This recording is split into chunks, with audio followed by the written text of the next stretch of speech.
E eu descobri através da minha própria vida que existem coisas que eu tenho que mudar a minha oração. A minha oração talvez seja: Deus, dá-me força para suportar o que eu não consigo mudar. Às vezes a gente bate muito na tecla: muda, muda, muda, Senhor. Mas não vai mudar, irmãos. Não adianta. Talvez a nossa oração é: Senhor, dá-me força para suportar o que eu não consigo mudar. Talvez tão cedo você não vai voltar para o Brasil. Talvez a dor da separação é intensa. Eu sei, meu irmão. Mas talvez você vai ter que orar: Senhor, me dá força para suportar o que eu não consigo mudar. Talvez o marido que foi embora nunca mais volte. O filho que morreu não ressuscite agora. Talvez a nossa oração é: Senhor, dá-me força para suportar o que eu não consigo mudar. Eu tenho 32 anos e eu nunca vi até hoje o rosto da minha mãe e do meu pai. Nunca vi. Eu não tive a oportunidade de vê-los.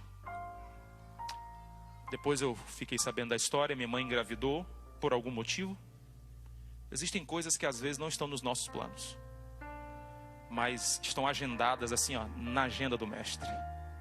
Minha mãe engravidou, não tinha como me criar, me deu para uma família. Essa família me criou por uma semana. E houve uma discussão, uma briga e tal, porque a família queria adotar uma menina e eu do sexo masculino. E aí a família discutindo: mas aí se a gente ficar com ele, nós vamos ter que adotar uma menina, então é melhor a gente devolver o menino. Aí me devolveram para minha mãe.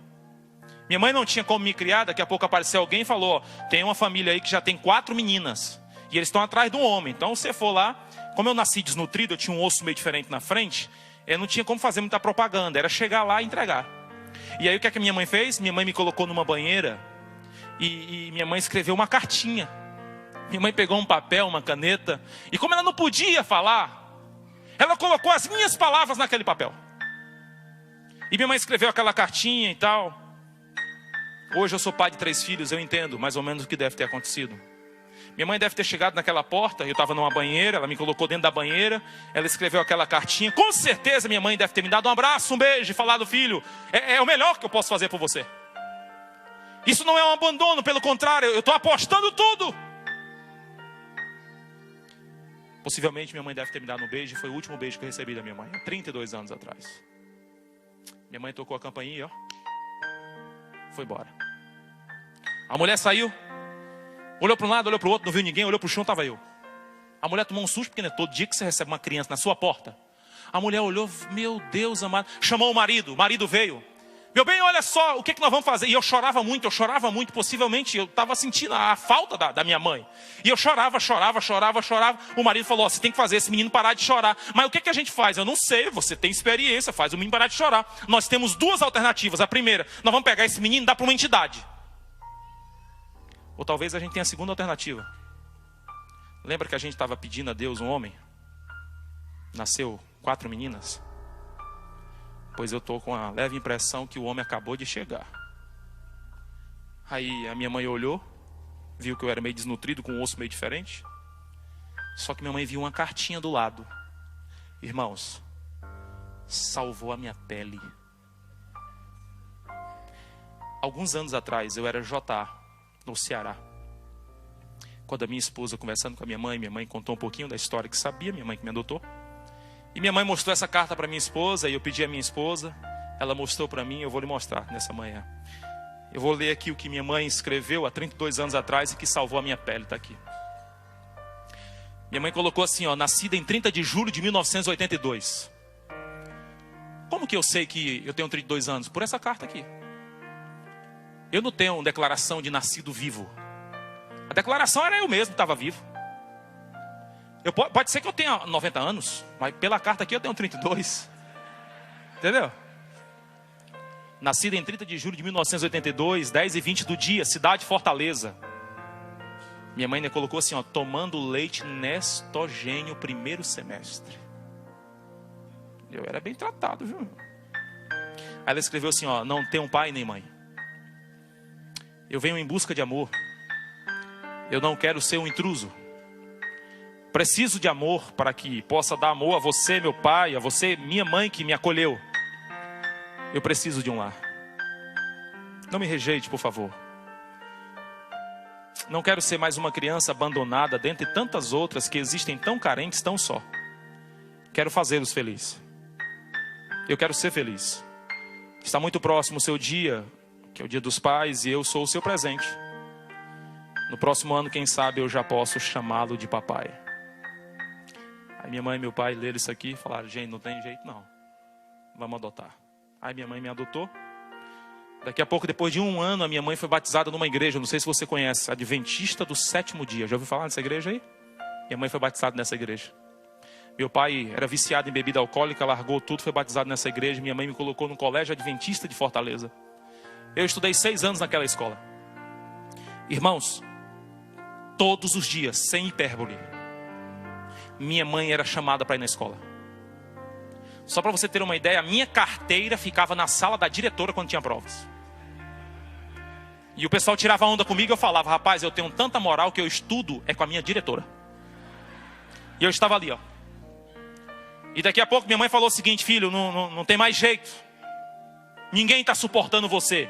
Minha mãe agora pediu para eu morar com o irmão dela, meu tio, no interior. Aí eu fui estudar na escola pública. O tempo estava passando, aí daqui a pouco meu tio ligou para minha mãe, que era a irmã dele, e falou assim: ó, Terezinha, não dá mais. O menino é o Satanás.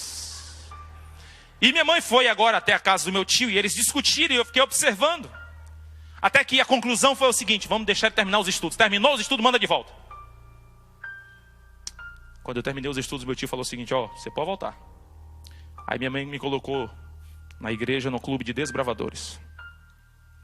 Participei da igreja central de Fortaleza, de um outro lugar. E daqui a pouco minha mãe, ela me colocou no clube dos bravadores quando eu voltei.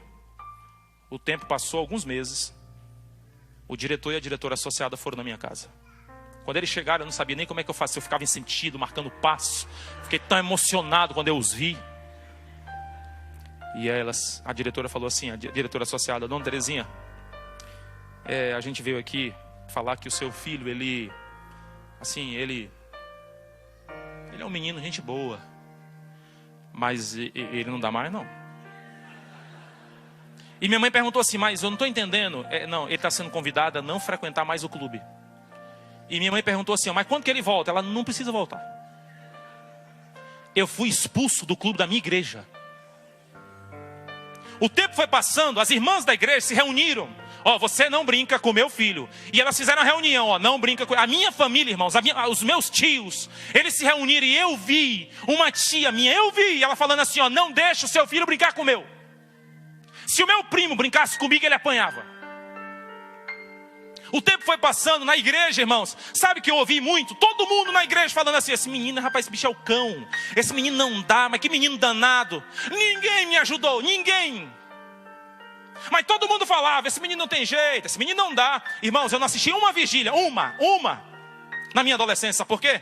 Porque eu me escondia, Deus sabe o que eu estou dizendo, eu me escondia no banheiro. A vigília começava, eu sentava lá atrás, o ancião ia me pegar ali pela mão. Ele me levava para casa e dizia: dona Terezinha, deixa ele dormindo, que a igreja ganha mais.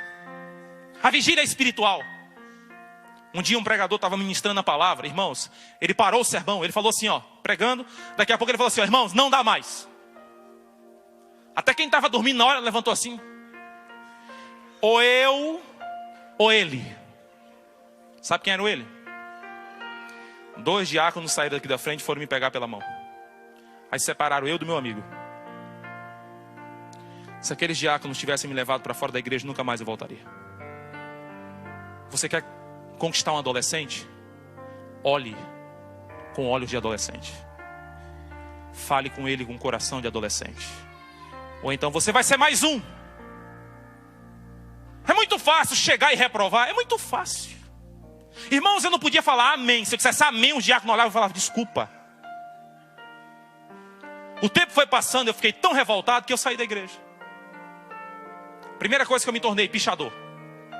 Comprei um spray e pichei minha igreja todinha. Em primeiro lugar, eu vou pichar a minha igreja. Pichei, eu sou o cão, pichei tudo. Pronto. Acabou. Estava tão revoltado da vida que eu falei: bem, ora se está dando tudo errado na minha, eu tenho culpa. O tempo foi passando. Até que no ensino médio, quando eu estava concluindo o último ano numa escola secular, foi quando Deus me chamou. Alguém perguntou assim: ó, você vai querer ser o quê? Médico. Você, fisioterapeuta. Você, advogada. Aí perguntaram para mim, e tu, peste, tu vai querer ser o que na vida? Aí foi quando Deus me chamou naquele momento. Eu não vi anjo nenhum. Eu não recebi mensagem nenhuma. Na hora que perguntaram assim para mim, ó, e tu, peste, tu vai querer ser o que na vida, tu? Eu olhei para quem me perguntou e falei assim, rapaz, eu vou te dizer aqui, ó. Só de raiva eu vou ser pastor.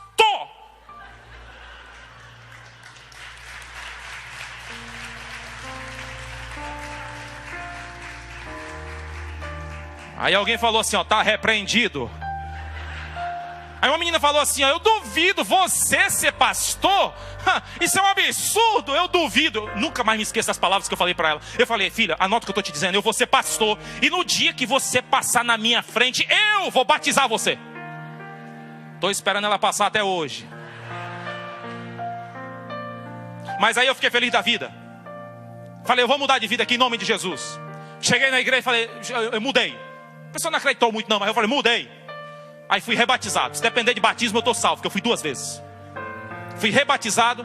Aí agora, sabe o que aconteceu? A igreja me colocou para ser líder de jovens. Eu falei, meu Deus do céu. Líder de jovens. Eu falei, vamos lá, gente, agora nós vamos. E aí eu fiquei tão empolgado, todo mundo dizendo, você dá para ser pastor. Aí eu ficava na minha cabeça, rapaz, meu ibope subiu, porque de cão para pastor eu mudei alguma coisa. Meu ibope aqui subiu na igreja.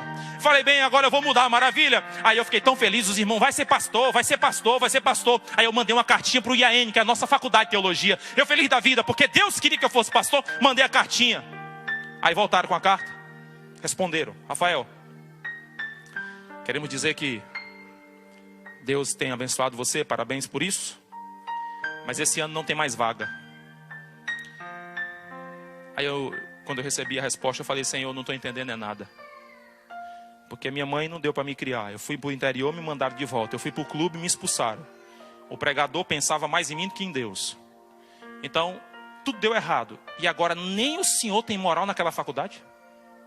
Para arrumar uma vaga para mim? Eu falei, Senhor, não estou entendendo nada. Tá bom, então não tem mais vaga, nem li o resto da carta. Que Deus te abençoe. Eu falei, que nada, tirei foi dali. Conheci minha esposa, 3 meses, eu falei para ela, nós vamos casar. Vamos casar, porque esse negócio está demorando aí demais. Isso não é coisa de Deus, não. Coisa de Deus é conhecer, ouvir como é que está os detalhes. Nós vamos partir para o casamento. Negócio de conversando, não, vamos casar. Aí sabe o que aconteceu, irmãos? Pela única vez, até hoje, aquela faculdade foi adiada, a data do vestibular. No que adiaram a data, apareceram 10 vagas. Sabe quem que foi escolhido para concorrer a uma das 10 vagas? Véspera do casamento. Tudo planejado. Telefone lá para casa. Ó, vestibular foi adiado. E a comissão escolheu você. Pertinho do casamento. Cheguei para minha esposa, que era minha noiva. Falei assim, ó, deixa eu te contar uma verdade. Casamento não pode ser feito assim nas pressas, que isso é desorganização. É necessário planejamento. Essas coisas de qualquer jeito, isso não é de Deus. Mas meu bem, está tudo marcado. Mas é melhor esperar do que errar. Aí eu falei para ela, filha, é o seguinte, deixa eu te contar aqui. Eu fui escolhido, isso era quarta-feira. Sexta-feira eu tinha que estar lá. Nós choramos muito. Eu falei, eu vou para lá, depois eu vou te levar. Irmãos, resumindo, fui. Pastor Kellyson ali foi meu colega de classe. Estudei os 4 anos. Me formei. Aí Deus me chamou para trabalhar no Ceará. Lá vai eu voltando para minhas origens como pastor. Primeiro ano, Deus batizou 500 pessoas no distrito onde eu estava. No segundo ano, Deus batizou 1.033 pessoas. No terceiro ano, a igreja me convidou para ser, sabe o quê? Líder de jovens, de desbravadores. Eu voltei na minha igreja, que eu fui expulso agora como departamental de desbravadores, não só daquela igreja, mas de todo o estado do Ceará. Agora imagina, eu falei, meu Deus, eu sou o líder de todo mundo, Jesus. Eu nunca me esqueço a vergonha que eu passei. Meu presidente estava na escola. Quando eu estava vindo assim, uma mulher falou assim, ó, meu Deus do céu. O meu presidente, a mulher estava aqui, o meu presidente, e a mulher falou, meu pai eterno. Aí o presidente falou, o que foi? Rapaz, aquele menino ali, você não tem noção. Mas qual menino? Era eu.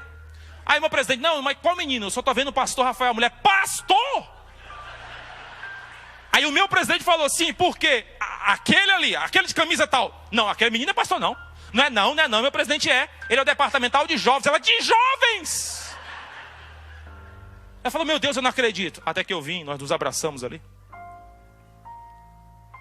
3 anos fui líder daquela juventude. Aí depois recebo um convite para ir para Pernambuco fazer sabe o quê? Liderar jovens. Passei 1 ano lá. Depois eu fui para Santa Catarina fazer sabe o que lá?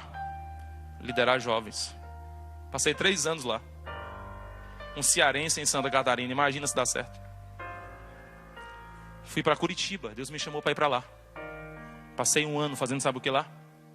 Liderando jovens. Aí agora Deus me chamou de volta para a União Nordeste Brasileira. Sabe para quê? Para liderar jovens do Ceará de novo, do Piauí, do Rio Grande do Norte, da Paraíba, Pernambuco e Alagoas. Quando o mar não se abre, irmãos, é só não desistir. Sabe por quê? Porque Ele faz a gente caminhar sobre as águas.